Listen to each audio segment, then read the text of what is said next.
welcome to Team Hypercube's Quickplay, the series where we quickly run you through the rules so you spend less time reading the rulebook and more time playing the game. This week we are playing King of Tokyo by Richard Garfield at Yellow?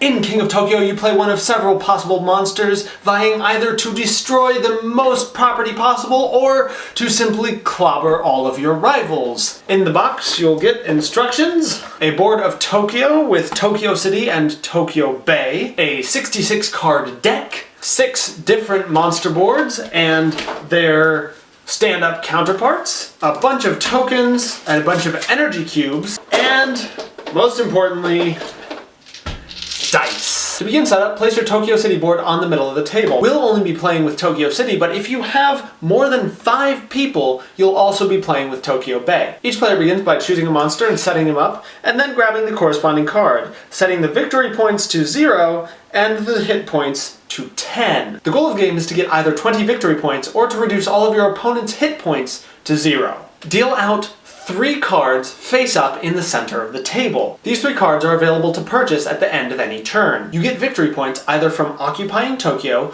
or directly from buying cards. You get 1 point each time your monster enters Tokyo, and 2 points each time you start a turn in Tokyo. So the idea is to take and control Tokyo for as long as you can. The first player rolls 6 black dice, which have 4 possible results. First, the numbers. If you roll 3 of any one number, you get that many victory points at the end of your turn. Each additional instance of that number is worth 1 additional victory point. So 3 ones is worth 1 point, 4 ones is worth 2 points. Energy is the currency that your monster will be using to purchase cards to gain an advantage over its competitors. Each energy showing on your dice entitles you to 1 energy at the end of your rolling phase. Each heart you roll heals 1 hit point of damage from your monster.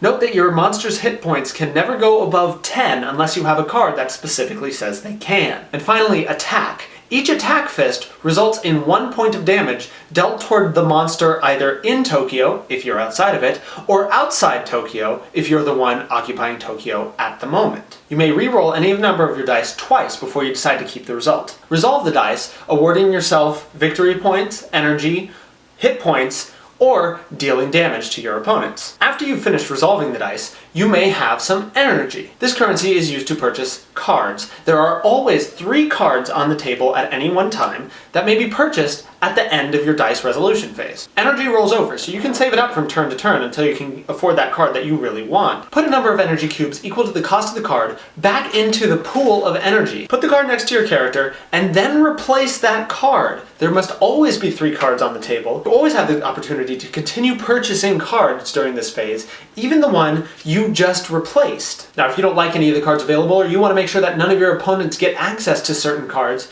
you may spend 2 energy at this phase in order to sweep the cards, discarding the 3 on the table and drawing 3 more. You may do this as many times as you want for as many energy as you have. Once you're done spending your energy, pass the turn to the next monster. Play continues in this way until either all monsters are dead or one monster scores 20 victory points. Note that you may score 20 victory points and lose all of your hit points in the single turn. You must survive to the end of your turn in order to claim victory. In the beginning of the game, there will be no monster occupying Tokyo City. The first player to resolve at least 1 attack die gets to enter Tokyo first. They get the usual 1 point for occupying Tokyo, and if they choose to hang on to Tokyo until the start of their next turn, they'll get 2 points for starting their turn in Tokyo. Now, the problem of hanging on to Tokyo until the beginning of your next turn is that everyone else is attacking you. All damage rolled by monsters outside the city of Tokyo gets inflicted on the one monster occupying the city, while any damage rolled by the monster occupying Tokyo is inflicted on each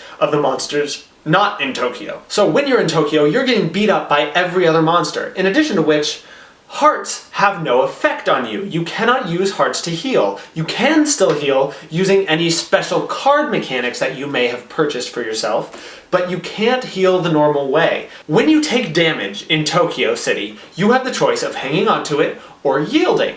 If you choose to yield, you still take the damage, but you remove your monster from the city. Then the damaging monster must enter Tokyo City and take it over. They get the 1 victory point for entering the city, and then they are the ones who are now getting beaten up by everybody else. And that's all you need to know to get started. As usual, check out the link below for Team Hypercube's playthrough of King of Tokyo. Thanks for watching and have fun out there. Team Hypercube out.